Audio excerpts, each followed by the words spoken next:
This is CGTN, China Global Television Network.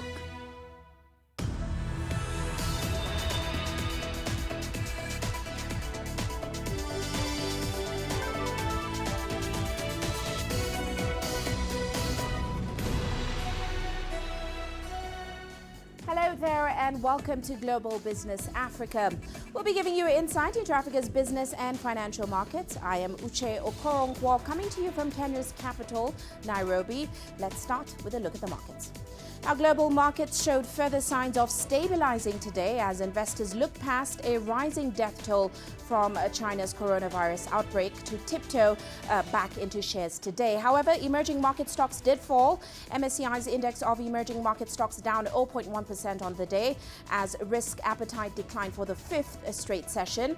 The basket has now lost about 4% in just over 1 week.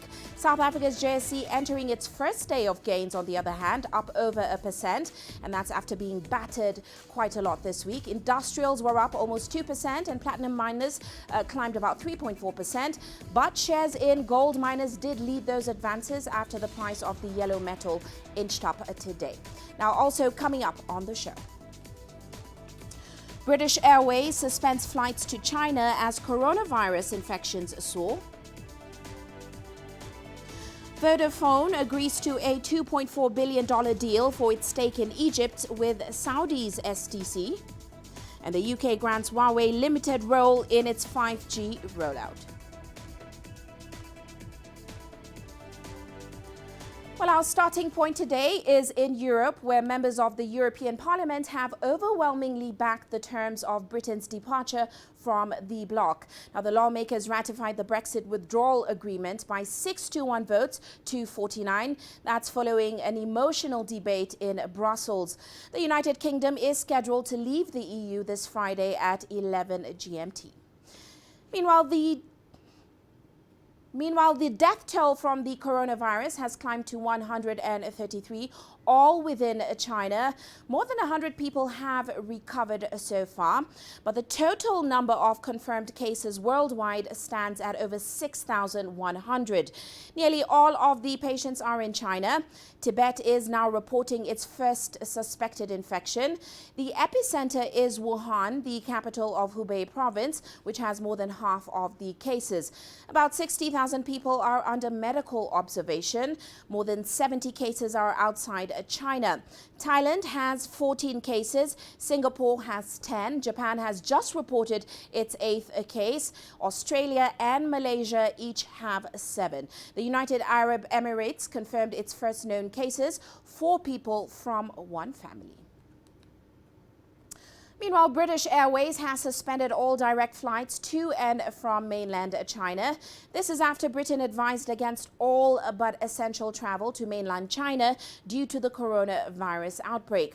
BA.com, the airline's website, shows no direct flights to China are available in January and February. Other airlines, including United Airlines, Air Canada, and Cathay Pacific Airways, have already cancelled some flights to China. The UK government plans to fly 200 British citizens out from Wuhan, which is the center of the outbreak.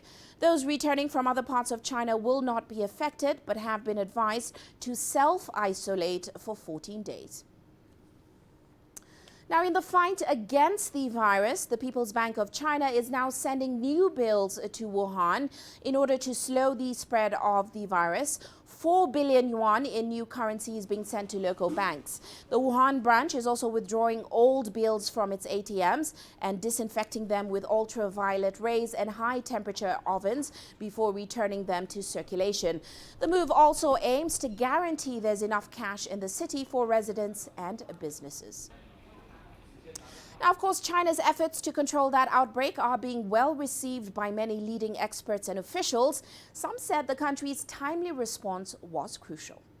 I have to say it's been incredibly impressive on the response in terms of Chinese scientists. If you remember, after SARS back in 2002, 2003, it took us almost a year to identify the virus, isolate the virus, get the genetic code and the receptor for this virus. Now, the Chinese scientific community has done this in just a period of a few weeks. So that is really impressive, and it's really a testament to the investment by the Chinese government in its science infrastructure. We have really to clearly address the respect for the Chinese colleagues, having identified the virus very early, releasing the sequence of the virus very early, which is very important because it gives you the chance to develop diagnostics. This is now become a global fight. So what is going on in China, I mean, it means a lot to Africa and all over the world. So our thoughts and hope is that the situation should be controlled quickly in China. We in Africa are watching the situation very, very closely and also preparing ourselves to deal with any eventual outbreaks or cases on the continent. Now, as scientists in China hurry to develop treatment for the new coronavirus, the nation's Global Health Drug Discovery Institute says it will share resources with all researchers who are working in the field. CGTN's Woo Gyok-shu reports. Tuesday morning, northern Beijing. Scientists at the Global Health Drug Discovery Institute are developing new drug types designed to fight the novel coronavirus. Some work remotely to collect information, while some are in the library. Based on research, we found previous results on SARS and MERS that haven't been followed or further tested. We'll see if there's any valuable information or chemical compounds that can help speed up the development of new drugs. The institute was jointly founded by the Bill and Melinda Gates Foundation, Tsinghua University, and the Beijing municipal government in 2016. It's an independent, non-profit research organization. Its director, Mr. Ding Sheng, also the dean of the School of Pharmaceutical Sciences at Tsinghua University, says the challenge now is time. Developing actually specific drugs or vaccines for this virus actually it's not a major challenge. I think the major challenge right now is really whether we can do this fast enough to really counter this virus right now in the coming days or weeks. The institute now has over 10 research projects in the pipeline targeting major infectious diseases, though no drugs are in clinical trials or on the market yet. It's now making its research platforms available to all scientists, including the high-throughput screening platform, multiple compound libraries, as well as AI drug discovery and big data platforms. Over the last couple of years, actually, we have really established pretty robust capabilities in drug discovery and development, and also a lot of international global partnerships. We really hope to actually we provide all of those at no cost to the researchers. To accelerate the drug discovery process against the deadly viral disease, the center is providing all researchers working on the new coronavirus treatment all resources it has for free. It's soliciting teams and projects in the world to strengthen the battle against the virus. Wu Guoxiu, CGTN, Beijing. Well, let's head back to the continent now. Somalia has hosted a youth expo aimed at encouraging young people to engage in key sectors of the economy. The program is being funded by the U.S. government and is backed by the Somali government and private sector. CGTN's Abdulaziz Bilo has more from Mogadishu. Organizers say the two-day expo aims to support young innovators and entrepreneurs in their journey to self-reliance. Up to $1.6 million will be injected into youth programs funded by the U.S. government through USAID that seeks ways of strengthening the capacity of young people in Somalia to engage in productive sectors of the economy. Somalia is on the move. It's marching forward. We need to be a part of that change, and we will, and we are. The Somali government has welcomed the initiative and say the project is the latest in a sign of a changing business environment for a nation emerging from decades of conflict. This program will benefit young people from all corners of the country. The first batch will target 346 young people from several major towns in all 18 regions of the country, including the capital. This project is a sign of development and closure among youth drawn from all regions of this nation. Areas of focus include agriculture, fisheries, livestock and energy. Economists say that such initiatives and direct investments in the private sector helps create jobs for youth. In Somalia, unemployment has over the years forced many young people to flee the country in search of better opportunities abroad. Most recently, international creditors have expressed optimism as the Horn of African nation moves closer to qualification for debt relief under the heavily indebted Poor Countries Initiative. In the next couple of months, the IMF and the World Bank and the world leaders will bless Somalia as the last country to receive HIPC debt relief, the highly indebted poor country debt relief. And among the 36 countries that have received it in the past, Somalia stands out as one of the best indicators and also the final country to receive debt relief. Innovation hubs and tech summits such as this one has seen a dramatic increase in startups that have grown in capacity. Some have upgraded and provide steady jobs and income to university students. Local banks have also begun supporting youth initiatives, a move widely seen as an endorsement to the role of young people who make up 70% of the country's population. Abdul Aziz Bilo, CGTN, Mogadishu, Somalia. And now a quick look at our corporate headlines today. Tiger Brand CEO Lawrence McDougall is set to retire at the end of January. McDougall is credited for steering South Africa's largest food producer through the listeriosis crisis in 2018. He will exit the company at the end of March to ensure a smooth handover. And still in South Africa, De Beers sold the most diamonds since April 2019. The Anglo-American unit sold about $545 million of diamonds in its first sale of the year. Now, the sale is an indication that the diamond industry is starting to recover from a slump in demand last year. This is because of a surfeit of rough diamonds and a logjam of cut and polished diamonds after slow buying of diamond jewelry. And manufacturing firm East African Cables is seeking to restructure nearly a fifth of its bank debt. This includes a $2.83 million loan to SBM Bank. Last year, the company and its parent firm restructured 82% of their debt. SBM Bank has filed a petition to liquidate the company after it defaulted on the loan. The legal action has been taken under the Insolvency Act of 2015, which provides directions for resolving companies unable to pay their obligations. And finally, Uber Egypt says it is testing incorporating existing taxi cabs into the ride-hailing services it offers in the country. The ride-hailing firm added that the testing is part of its plan to meet the different needs of the Egyptian market. However, the White Taxi Drivers and Owners Association said it was against the move.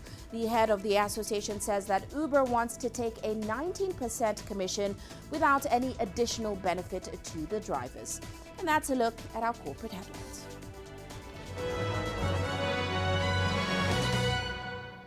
Well, we are heading into a short break now, but still to come on the show.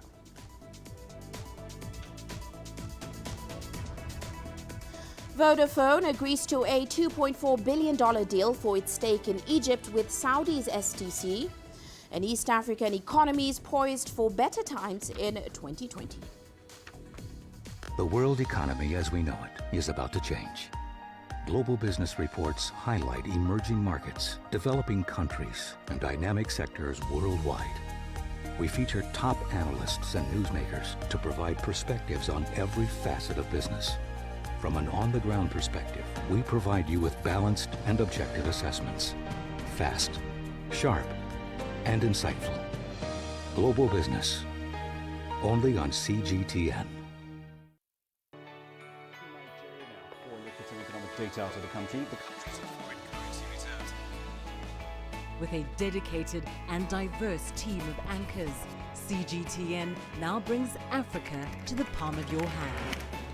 I'm Penina Karibe in the heart of Nairobi, which is bustling. From everyday heroes to the continent's most powerful figures, we bring their voices to you. We haven't changed, and this is something most of us are very excited about.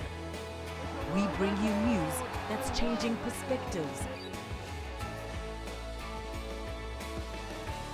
I'm Uche Okoronkwo reporting from Nairobi's city center. News that brings Africa to the world.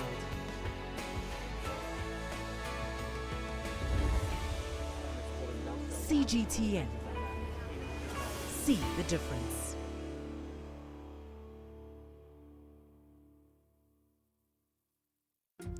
Africa is the nexus of enterprise, and global business will tell you why it matters. From the mega investment projects to multi-billion-dollar mergers and acquisitions. Africa today collects, just in terms of revenues from taxes alone, $545 billion a year. If you take 10% of that and you devote it to the energy sector, problem solved.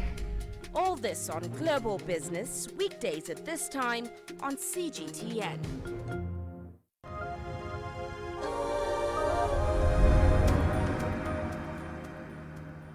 Welcome back. Now, Vodafone has reached a $2.39 billion deal with Saudi Telecom for the sale of a 55% stake in its Egypt unit. Both parties have signed a memorandum of understanding for the sale of Vodafone's shareholding. The agreement was reached on the basis of a long-term partnership. It will include use of the Vodafone brand, preferential roaming arrangements, and access to Vodafone's central procurement function. Vodafone will continue to have a significant presence in Egypt through its shared services center. Well, let's get more on the details of that deal. We're joined by Yasser Akim in Cairo. Yasser, always good to have you on the show. Now, as we mentioned, STC will be getting a 55% stake in Vodafone Egypt for about $2.39 billion. Take us through the details of that deal and tell us how it could possibly change the landscape of Egypt's telecom sector. Yes, Uche, just like you said, Vodafone Egypt has 55% Vodafone International and 45% Egypt Telecom. Egypt Telecom turned down an offer to sell its shares to STC, so STC moved to Vodafone, and it's buying the 55% shares of Vodafone. But it's not just buying it. Usually, when it takes over all of the shares of any company, it takes over the whole brand. Like what happened before in Egypt, Mobinil was sold to Orange. So Orange is now an operator instead of Mobinil, which was sold completely. But here, they're not takeover. It's more of a market partnership share. What does it mean? It means that STC will keep the Vodafone brand in the market, although Vodafone has exited the market. However, the name and the brand will be owned by STC in Egypt. So that will be different. That means that for the clients and the customers, the name Vodafone will remain as their main operator in name. There also, STC will benefit from this using the infrastructure by Vodafone, what is called of course, the roaming services between Vodafone International and Egypt. And Vodafone will keep an important division, which is called the Vodafone Intelligence Services. And that's a division which gives services to Vodafone International, technical services to all Vodafone Global. This division alone has 7,800 employees in Egypt, and there's even 1,000 more to be employed in 2020. So Vodafone will keep this division, and this division will also serve STC when it takes over.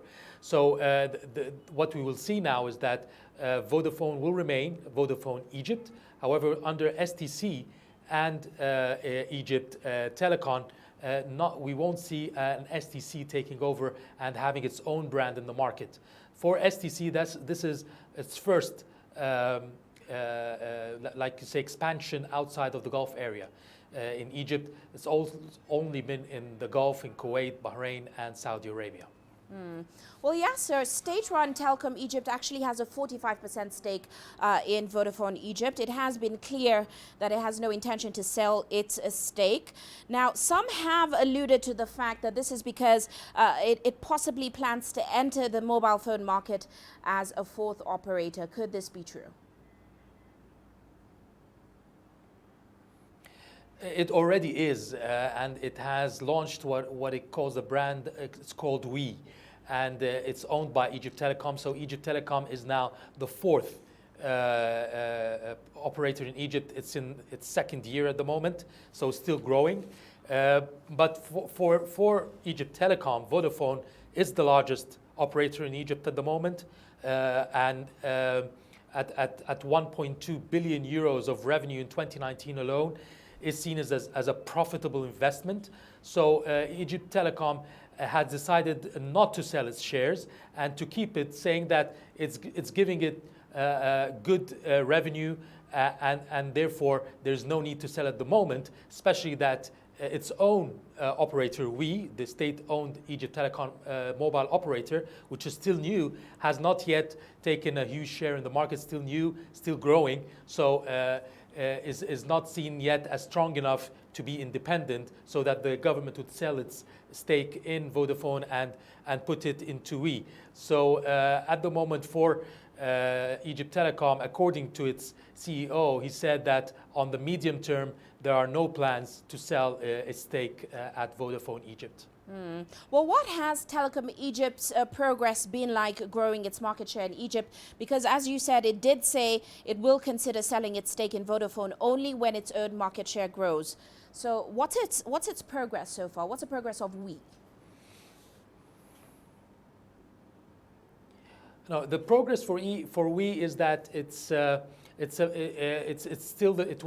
fourth in the market. So it had to invest a lot in order to be able to compete with the already available operators, which are Vodafone, Orange, and Etisalat of the United Arab Emirates.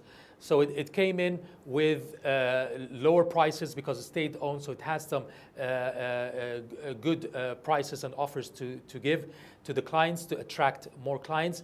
At the same time, it owns the infrastructure in Egypt, being the state-owned company. It monopolizes the infrastructure for mobiles and for landlines, so it controls basically the infrastructure and has managed to become the only one that can blend and merge the services for the landline, which is monopolizing it, and for the mobile phones.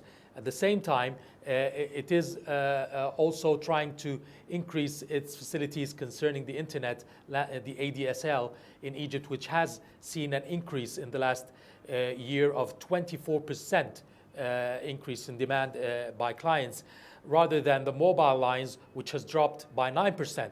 So there is more need for internet users at the moment, and that's what it's tapping through its landlines and ADSL.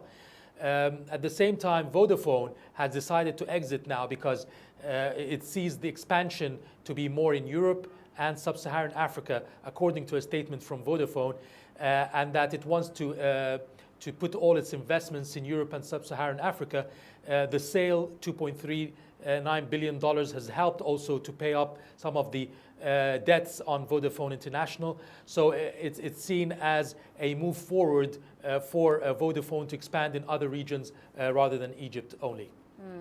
Well, yeah, so looking at Egypt's telecom sector, currently the players seem to be Emirates Telecoms, Vodafone Egypt, Orange, and of course Telecom Egypt's we as well. Are we bound to see any more mergers and acquisitions and possibly new entries into the market anytime soon? I doubt we'll see new entries now. The market is saturated with those four large operators.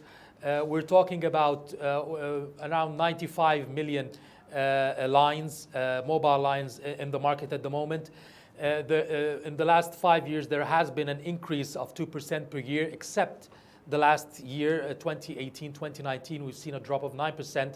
So what we see that there's probably some kind of saturation there.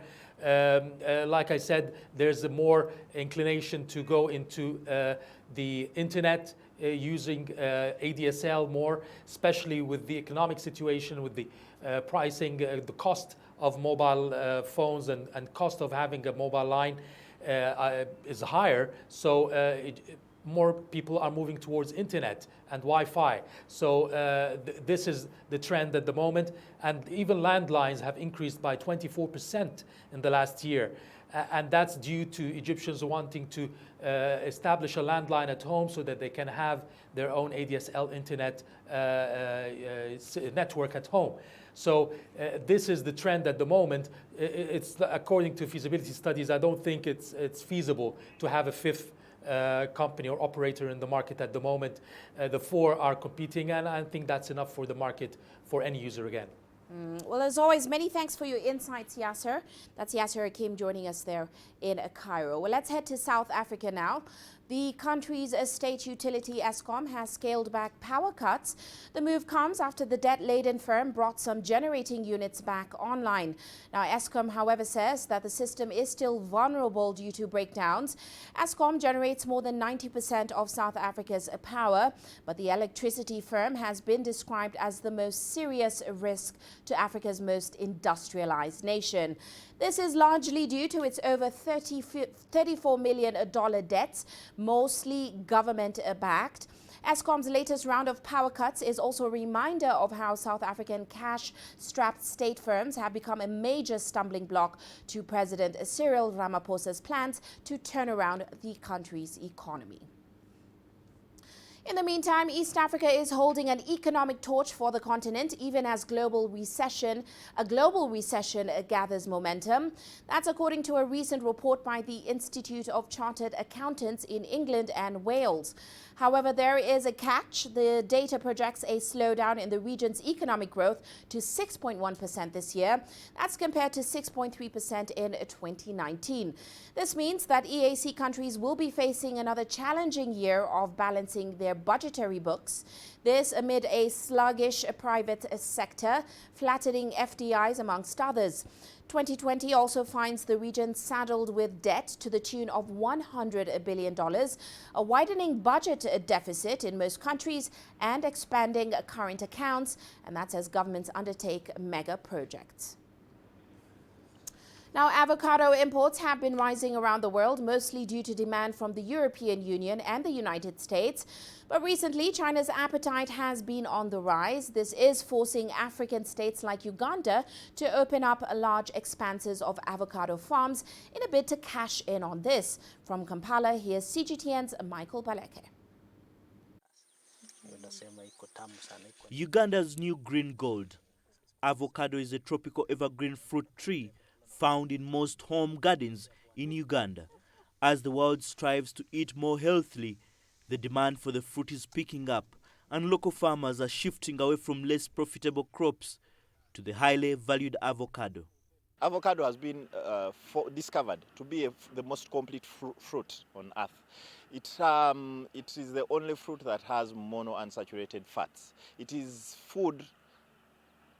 It is a complete food that anyone that pays attention to eating healthy would go for. Figures from market analysts Research and Markets put the global consumption of avocados in 2018 at $9.3 billion. They say it's growing at a rate of 5% a year, and some of the varieties here in Africa are considered the world's finest. The Hass avocado variety is the most desired breed. Agronomists say it has a short maturity cycle of only 2.5 years, and a single tree like this one can produce at least 1,000 fruits or 200 kilograms per annum. The Hass avocado is preferred due to its higher protein and mineral content, a source of high-quality cholesterol, and is often used in cosmetics. Its shelf life is much longer compared to the local varieties. The local varieties that we have can only be shipped to Europe and Asia and all the other consumers by air, currently from Africa. But Hass will give you an opportunity of transporting it by sea, and it will arrive to the target market still fresh. Kenya is the largest exporter of avocados in Africa, according to the International Trade Center.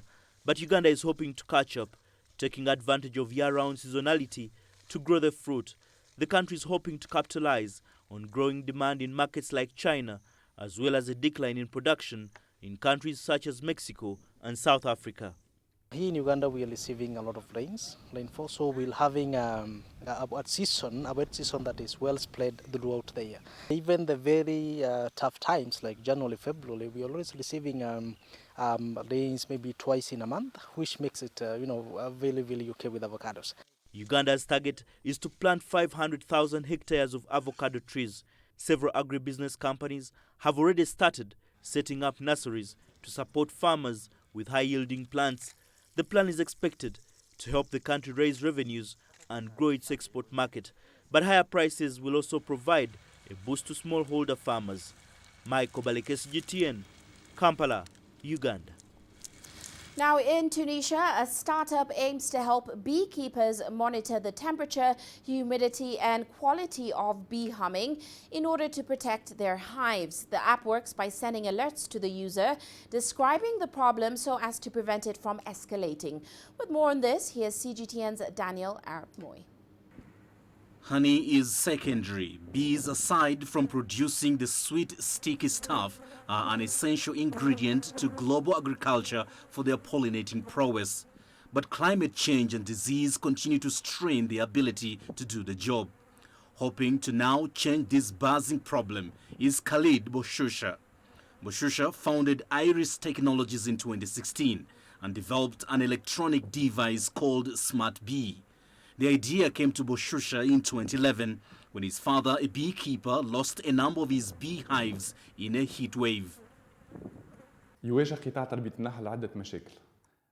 The beehive sector is facing a lot of problems, external problems as well as problems experienced by farmers. External problems include changes in the climate, which is affecting the beehives and the plants on which the bees feed on. Other problems facing the farmers include theft and beehive collapse. According to the World Food Programme, 3/4 of the plants that we eat come through bee pollination. As such, bees are very important to human life. Smart Bee is a card with sensors that transmit brood temperature and other measurements to the cloud. The device allows vets employed by Boshusha's company to advise beekeepers on how to optimize hive health. For just $137, beekeepers get the card plus monthly vet visits for 5 years. After that, they pay a monthly subscription based on the operation's size. What we tried to do as a company is to develop a device that helps the farmer improve cost effectiveness and the efficiency by sensing signs of problems that may occur in the beehive. The device is Smart Bee, which we place at the center of the hive in order to provide us with the accurate information about the state of the cell. It then takes decisions in record speed, preventing a number of problems. All this information is provided through the smartphone, delivered through short messages. The innovative pilot apiary, as it's called, hosts 10 beekeepers throughout Tunisia in an agricultural incubator. Today, we need new technology to provide us with information relating to climate change as well as fires or other temperature fluctuations and humidity, though indicators we receive to help us in the future make the right decisions for how to manage a beehive. I started with 15 beehives. I faced many problems throughout my experience, the most important of which was the stealing of hives and climate change, which caused the collapse of the beehives due to the sudden fluctuations of temperature and humidity. At the moment, he is trying to register his company in Europe. He is also eyeing emerging markets across Africa, starting with Ethiopia and South Africa. Eventually, the goal is to develop other companies that use technology to enhance agriculture. Daniel Arap-Moy, CGTN. You are watching Global Business Africa. Let's head into a quick break, still coming up.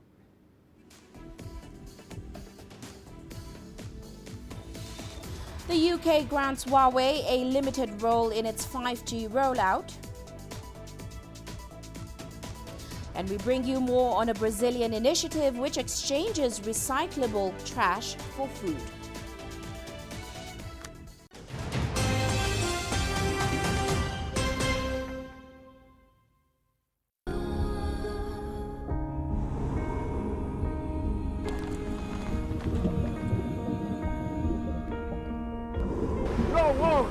No one again, he can hold in guns. Machine guns from police forces toward the protesters.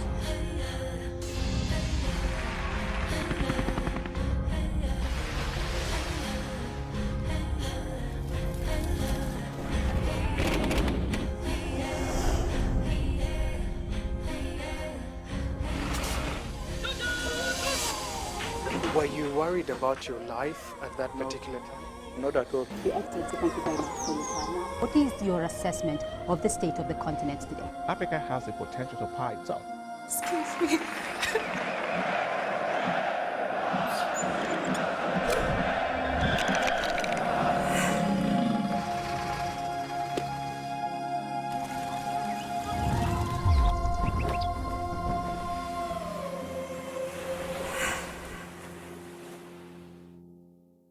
business in Africa is at a crossroads. We celebrate those who are adopting and thriving despite the challenges, from grassroots to big businesses. Global Business takes you along for the ride as we track the making of a giant. Only on CGTN.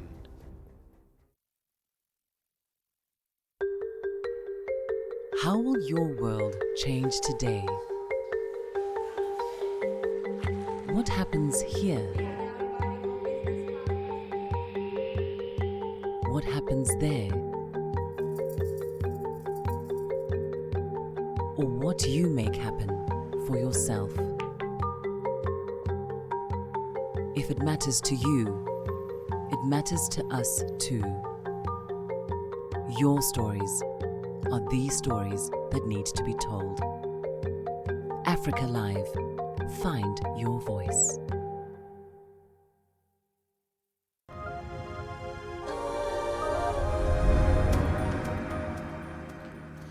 Now, Britain has given a green light to a limited role for Chinese telecoms giant Huawei in its 5G network. This decision, it said, was necessary for developing its future digital economy. But the United States is disappointed after it had called for a total ban on Huawei.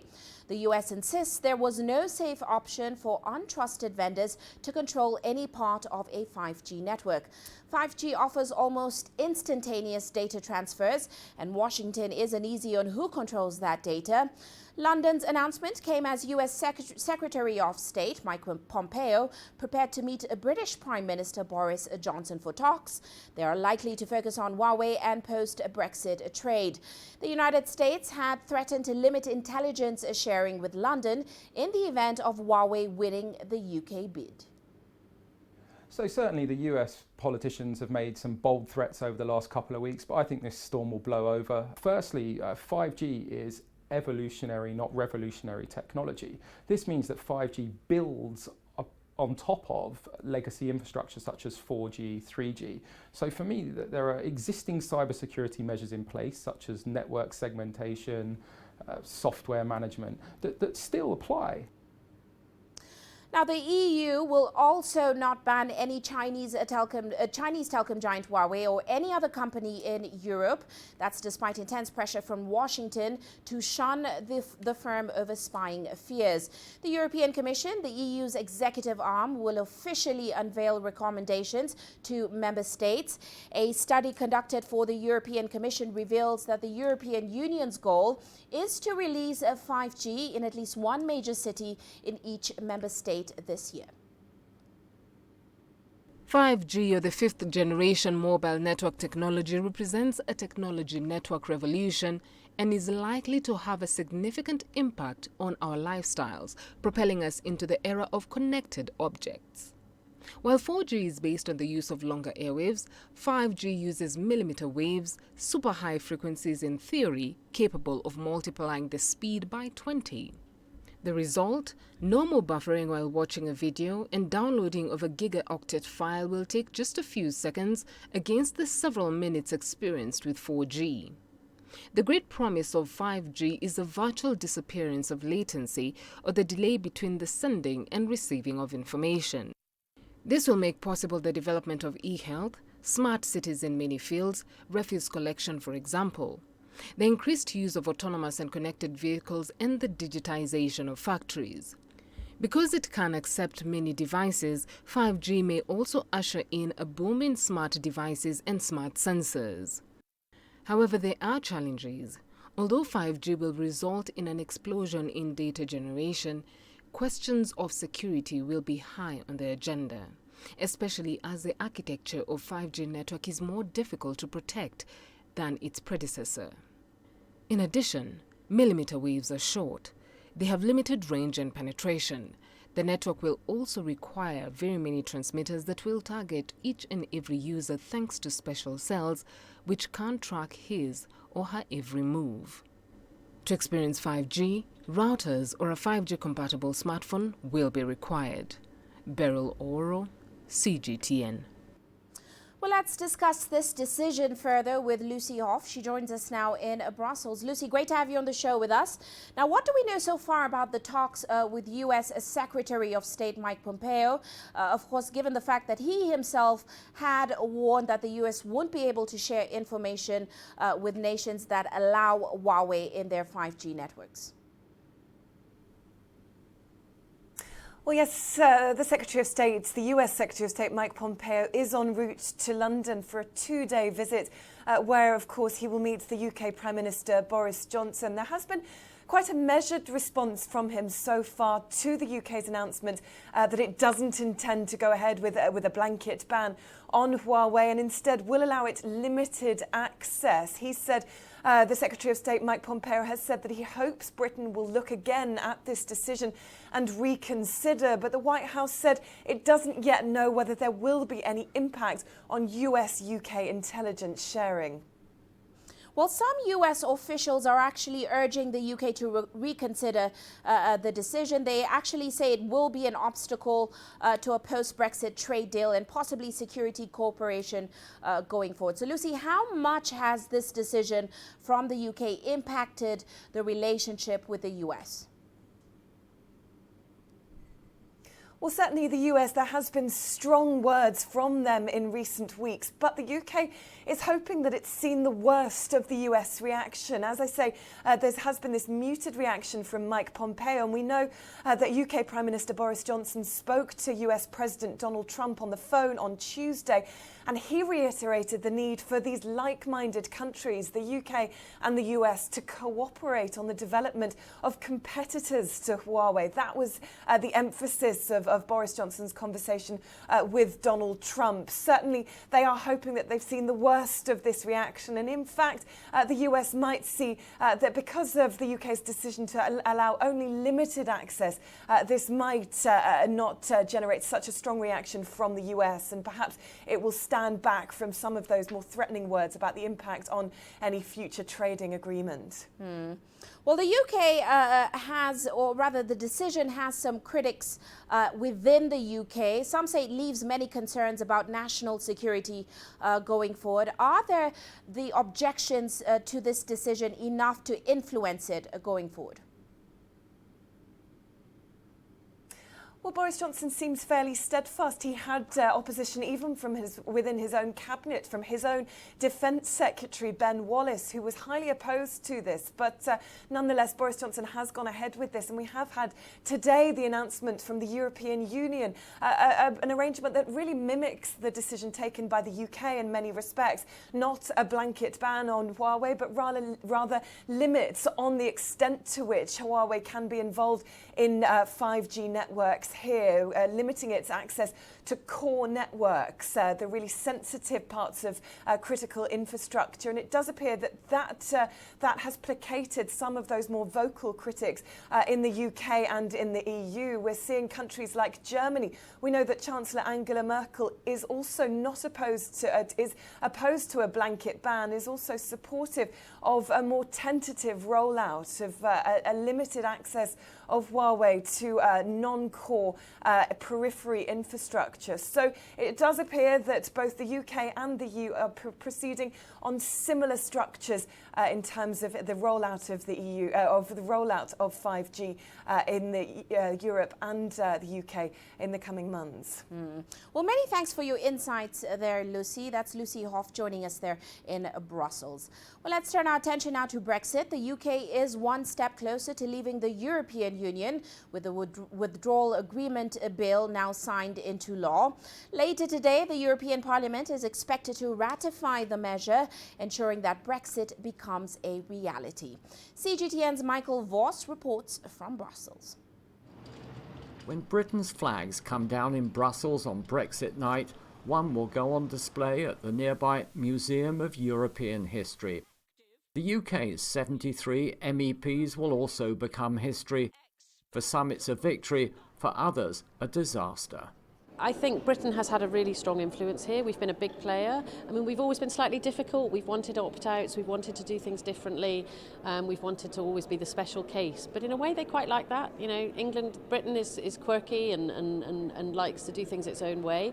But We've been a strong voice, maybe not always agreeing with France or Germany, and that's been really important for balance in the European Union. For many of her fellow MEPs, there's relief that it's over, but sadness at seeing their British colleagues go. It's been the end of an agony, and I'm only sad that it is an example of a lose-lose negotiation, not a win-win. The disruptive antics of the Brexit party, though, such as turning their backs during the playing of the EU anthem, will not be missed.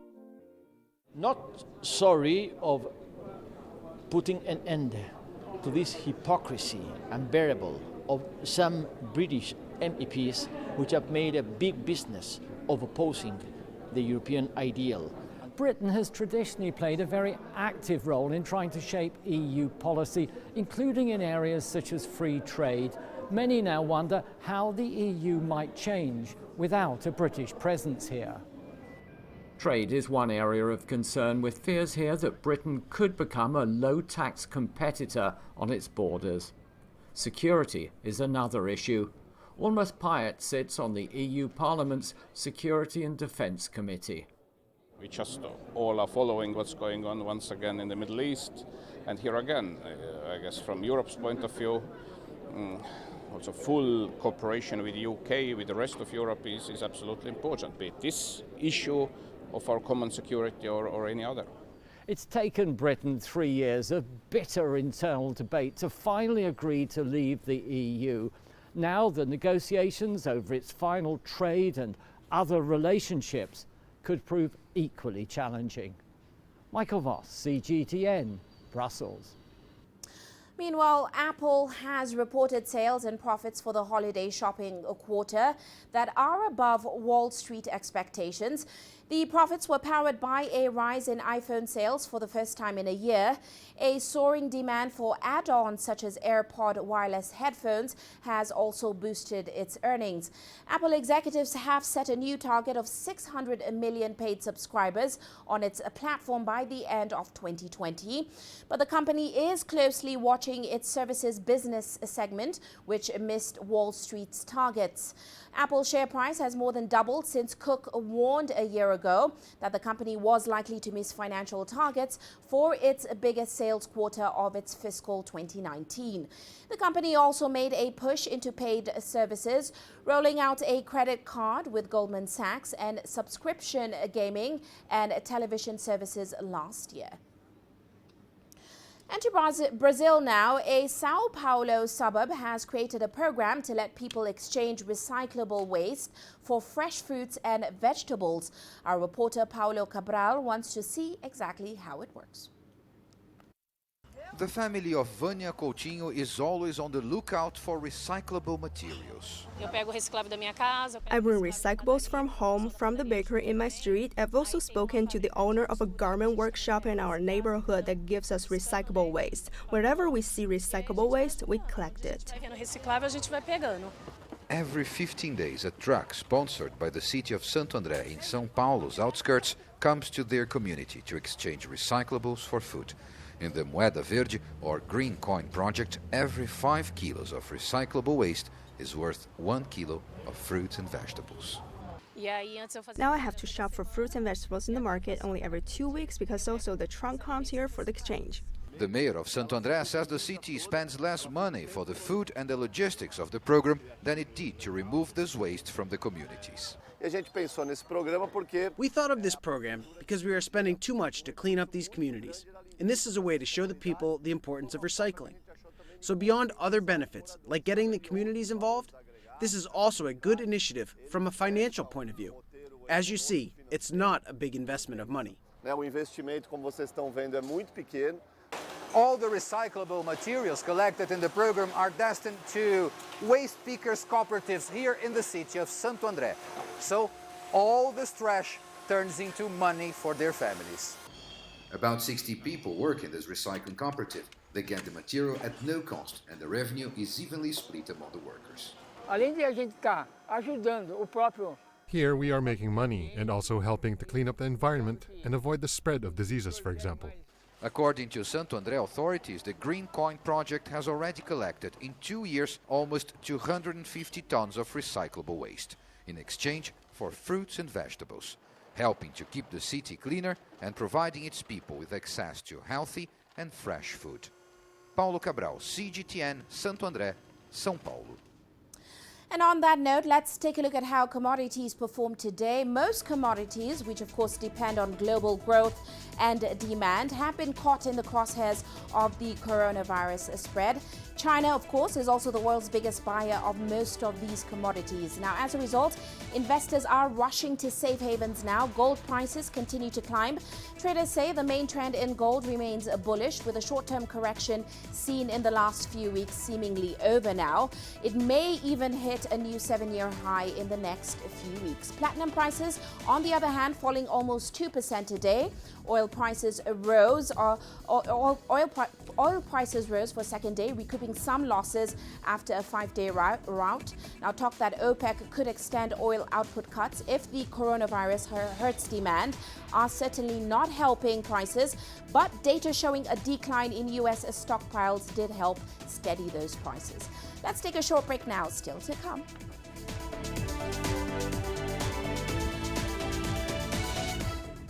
We meet the first black woman to own a brewery in the U.S. Images may appear to be identical, but looks can be deceiving. The difference is not always obvious. It has to be discovered. There are always different sides to a story. We put the focus on the details. To see more, to understand better. CGTN. See the difference.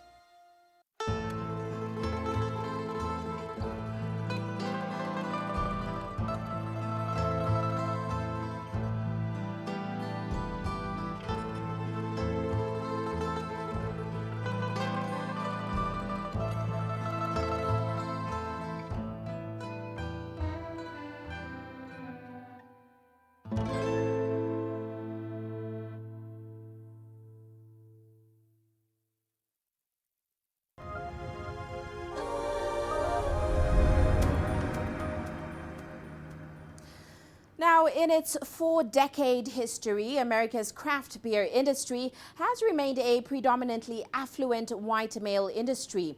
But that's set to change now as more black-owned breweries embrace the scene. CGTN's Mohammed Abubakar now brings you the story of Celeste Beatty. She's the first black woman to own a brewery in the world's biggest economy. Welcome to the Rocky Mount Brewery collaboration. My name is Celeste. I'm with Harlem Brew South. When you think of ways to reconnect with your roots, opening a brewery might not be the first thing that comes to mind. But for Celeste Beatty, that was the case. So there's a huge gap in our being able to continue a tradition that's part of our whole culture. So I think that's been a big part of the challenge. But the beautiful thing about craft beer is that it is so community oriented. So as more and more people from our community learn about craft beer, home brew, experiment with it, we're beginning to see a lot of beautiful things happen in terms of collaborations and bringing these experiences to our community. Beatty found her passion when traveling to Zimbabwe and other African countries. It is there where she discovered that women were often the keepers of the art of beer making. That moment flagged off Beatty's beer journey in 2000. Today, Beatty is the first black female brewery owner in the United States. She creates artistic and intuitive beers inspired by New York City neighborhood of Harlem and African traditions.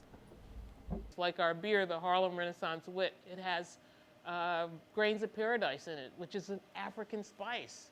When the world was using lots of pepper, and they ran out of pepper, they went to Western Africa to get this grains of paradise, which looks like a peppercorn, but it has some spicy orange stuff in there. So that beer has coriander, which is a very, very popular spice. It has cumin, which is known all over the Middle East and Asia and various parts of the world. And then grains of paradise, which is an African spice. These are all things that I love cooking with. Some local leaders see breweries and bars as nothing more than fuel for alcohol abuse. But for Beatty, it's a fundamental pillar of society. alcohol and religion hasn't exactly aligned. So a lot of times talking about alcohol, they don't hear the culinary side, they don't hear the tradition side, they just hear it's alcohol, it's terrible. And unfortunately, because of that, I think that has created a real barrier for more people in many communities that are very focused on spirituality. It's been difficult to break through the mindset that alcohol is a negative thing. But as people are learning about the traditions, the cultures in Africa and different parts of the world, they're realizing that when people talk about certain practices in religion and how Jesus drank wine and things like that. The United States is home to about 8,000 craft breweries. However, only 1% of those owners are African American, making BT's success story a woefully uncommon tale. I could write a book about some of the reactions I've gotten. Some people just didn't even, when I tell them I'm a brewer, they're not hearing it. I have to say it several times and they're still not hearing it. So that's not really something I blame them for, as it is just the fact that historically breweries were not owned by people from the African diaspora community. BT is doing more than just celebrating her New York City neighborhood of Harlem and African heritage.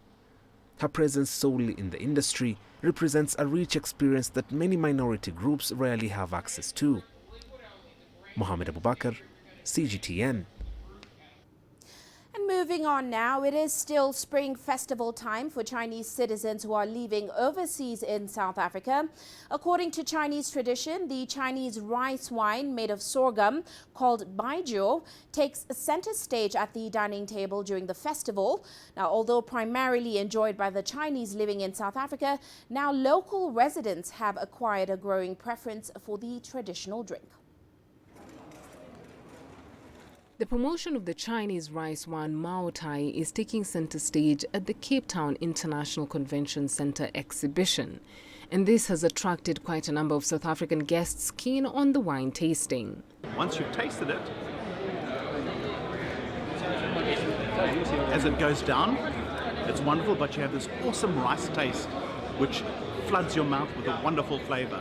And seeing it as Year of the Rat, cheers to a very prosperous and good year.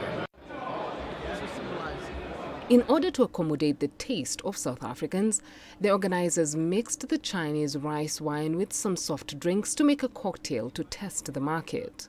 It's wonderful to be able to celebrate Chinese New Year, the Year of the Rat, with this traditional drink.